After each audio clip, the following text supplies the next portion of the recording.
What I'm about to share is a memory. It is as real to me as the ground beneath my feet. I've spent years turning it over in my mind. I've searched for every logical reason, every simple explanation that could make it all make sense. But honestly, I have found none. This story is true, at least to me. It happened. It left a mark on me that I feel to this day.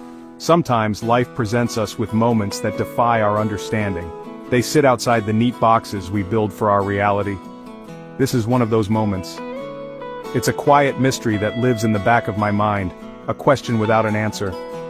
The world is full of strange and unexplained things. We hear stories from others, tales of odd lights in the sky, or whispers in an empty house. We often listen with a bit of skepticism. We think, there must be a simple answer. The person must be mistaken, or perhaps they are embellishing the truth for a good story. I used to be that person. I believed that for every mystery there was a key, for every locked door a logical explanation was waiting to be found. But my own experience has humbled me. It has taught me that some doors remain locked and some mysteries are not meant to be solved, only to be lived with. This account is not meant to convince you of anything supernatural, it is simply my honest recollection of events. I have no grand theory about what happened that night. I only have the memory itself, vivid and unyielding. It has stayed with me through the years, as clear as the day it happened. I have questioned my own sanity, my own memory. I have wondered if I dreamed the whole thing, but the details are too sharp, too specific. It feels more real than many other memories I hold. It's a piece of my past that doesn't fit with the rest of the puzzle, and perhaps it never will. So I invite you to listen. I will tell you everything just as I remember it. I will not add anything for dramatic effect. The story is strange enough on its own. It is a simple tale about a young person working a late shift, a brief encounter in a quiet place. But sometimes the simplest stories hold the deepest mysteries. They remind us that the world is far more complex and far more mysterious than we often care to admit. This is my story, the story of the man I met named Michael, and the questions he left behind in the silent hours of a long-ago night.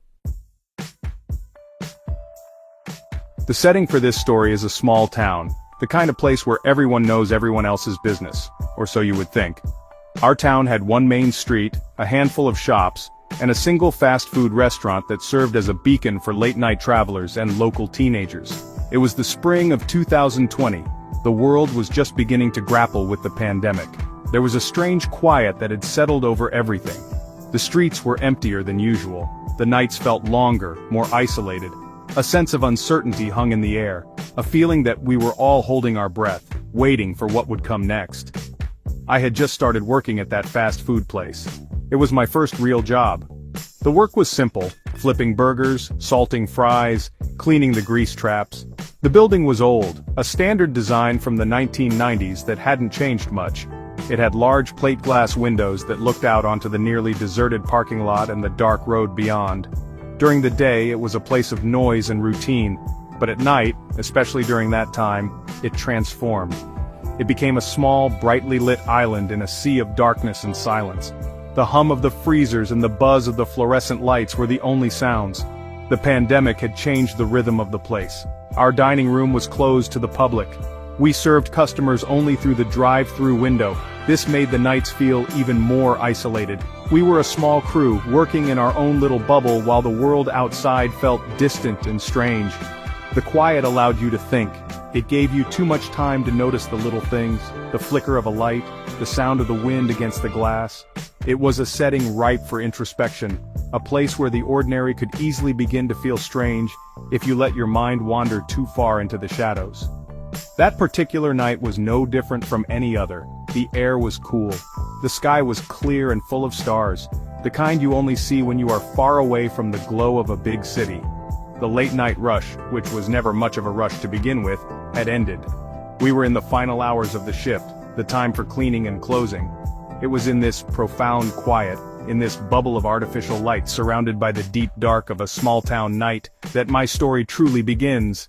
A normal night, in an abnormal time, was about to become something I could never forget. My first week on the job was a blur of new faces and new tasks. I was still learning the ropes, trying my best not to mess up anyone's order. That night my shift was supposed to end at 10 o'clock. My dad was my ride home and he was always punctual. As the clock hands neared 10, I started my closing duties, wiping down the counters and sweeping the floor. I was tired, ready to go home and collapse into bed. The manager, a kind but stressed woman named Sarah, was rushing around trying to get the final tasks done before she could lock up for the night. The restaurant was quiet save for our movements. Just as I was about to clock out, Sarah approached me. She looked apologetic. She explained that one of the closing crew members had called in sick. They were short-staffed and behind on the deep cleaning that had to be done. She asked if I would be willing to stay for another hour or two to help out. She would, of course, pay me for the extra time. I hesitated for a moment. I was exhausted, and I knew my dad was already on his way. But I was new, and I wanted to make a good impression. I did not want to seem lazy or uncooperative, so I agreed. I pulled out my phone and sent a quick text to my dad telling him not to come yet. I told him I would call him when I was finished, probably around midnight. He replied with a simple, "Okay, be safe." I put my phone away and turned back to Sarah, ready for my new instructions. She pointed to a list of tasks on a whiteboard in the back office. It was mostly scrubbing floors and cleaning the heavy kitchen equipment. It was not glamorous work, but it needed to be done. I grabbed a mop and a bucket and got to work, the familiar scent of lemon-scented cleaner filling the air. The extra hours passed slowly. The work was tiring and monotonous. Sarah was busy in the office handling paperwork and counting the day's earnings. Another co-worker, a quiet boy named Kevin, was out back, taking care of the trash and cleaning the outside areas. This left me mostly alone in the main kitchen and dining area. The vast empty space felt a little eerie now that the energy of the workday had completely faded. It was just me, the hum of the machinery, and the rhythmic sloshing of water in my bucket. I was just a kid, trying to earn a paycheck, unaware that I was about to encounter something truly strange. I was on my hands and knees, scrubbing a stubborn spot on the floor near the drink station, when I heard a soft cough behind me. I turned, a little startled. I had not heard anyone approach. Standing there was a man I had never seen before. He looked to be in his late 40s or early 50s. He was tall and very thin, with a gaunt face that seemed both tired and kind. His hair was a salt and pepper gray, neatly combed. He wore the standard employee uniform, a clean, pressed polo shirt with the restaurant's logo and a pair of dark trousers. He was holding a worn-out baseball cap in his hands, twisting it nervously. He gave me a small, gentle smile. "Sorry, didn't mean to scare you," he said. His voice was soft, almost a whisper. "I'm Michael. I work the night shift here sometimes, just came in to get started." I stood up, wiping my hands on my apron. I introduced myself, explaining that I was new and had stayed late to help close. It seemed odd that I hadn't been introduced to him before, especially if he was a regular night shift worker. But in the chaos of my first week, I figured it was possible that our paths simply hadn't crossed. Small towns are like that. You can live there for years and still meet new people. We spoke for a few minutes. The conversation was simple, unremarkable on the surface. He asked me how I was liking the job. I told him it was fine, just a lot to learn. He nodded in a way that seemed to hold a deep understanding, as if he had heard the same thing from countless new employees over the years. He didn't move from his spot. He just stood there, observing the quiet restaurant with a look of peaceful familiarity. There was an air of stillness about him, a calmness that was almost unsettling in its intensity. He seemed completely at ease in the silent, empty building. His appearance was what I remember most vividly. His face was deeply lined, especially around his eyes, which were a pale, watery blue. They seemed to hold a profound sadness, a weariness that went beyond simple fatigue from a long day. He looked like a man who had seen a great deal in his life. He told me he mostly handled maintenance and deep cleaning tasks that were done overnight when the restaurant was completely empty. This seemed like a plausible explanation. It made sense that a special overnight cleaner would exist, someone who worked outside the normal shift hours. After our brief chat, Michael said he needed to clock in and get to his tasks. He walked over to the old-fashioned time clock we had on the wall in the back office. It was an ancient machine that stamped the time onto thick paper cards. I watched as he took a card from the rack, inserted it into the slot, and the machine made its loud, satisfying ka-chunk sound. He then placed the card back in the rack.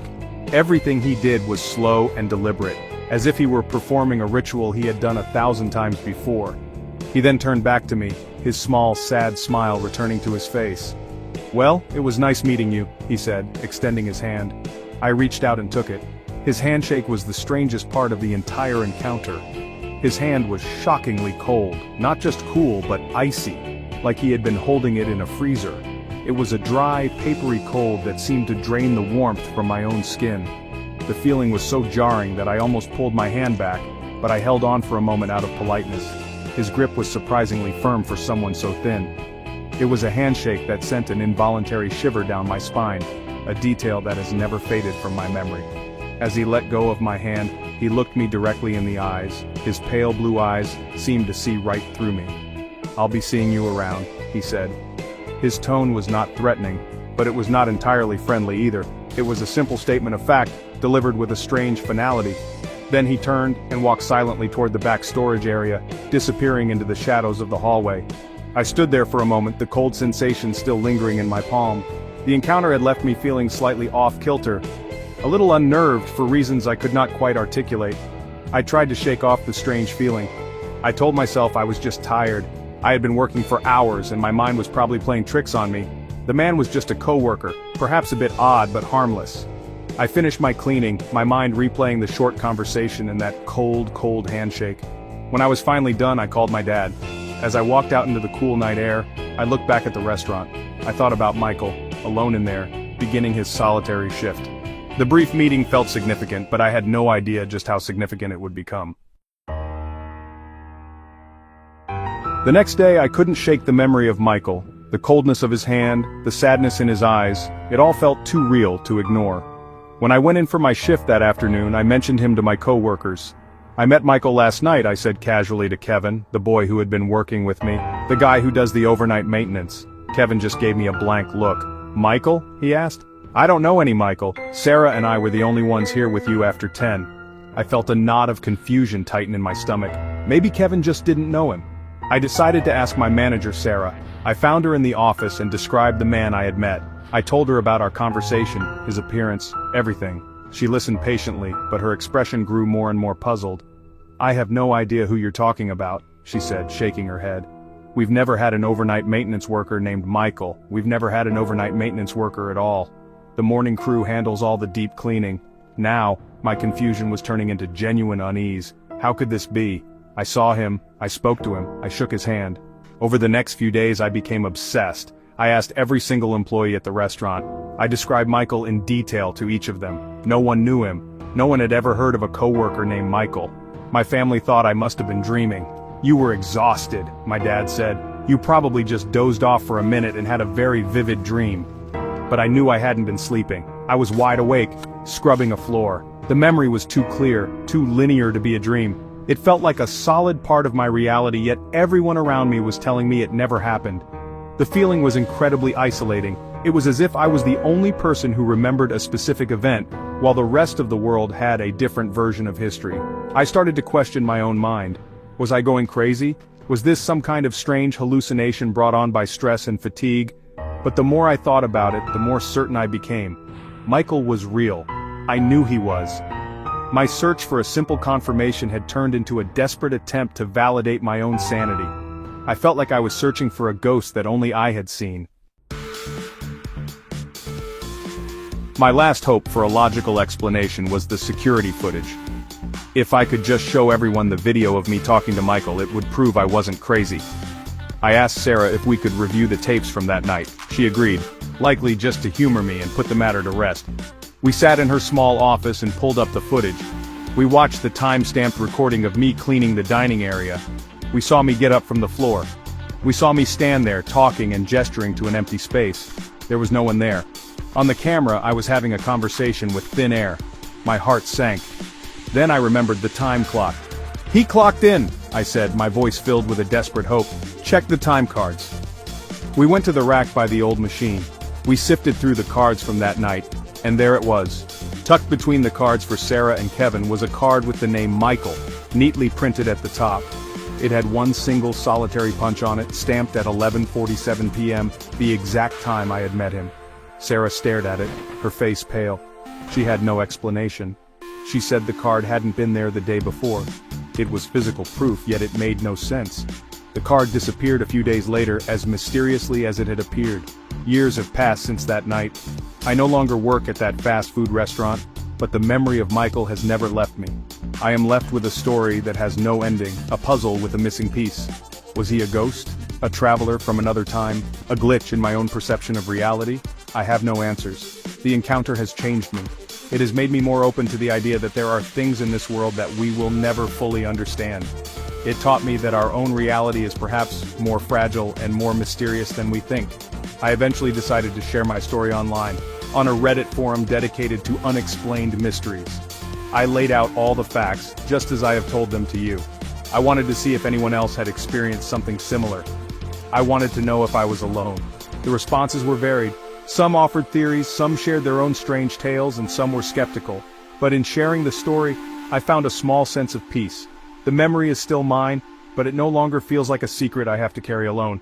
The question of who or what Michael was remains, and perhaps it always will.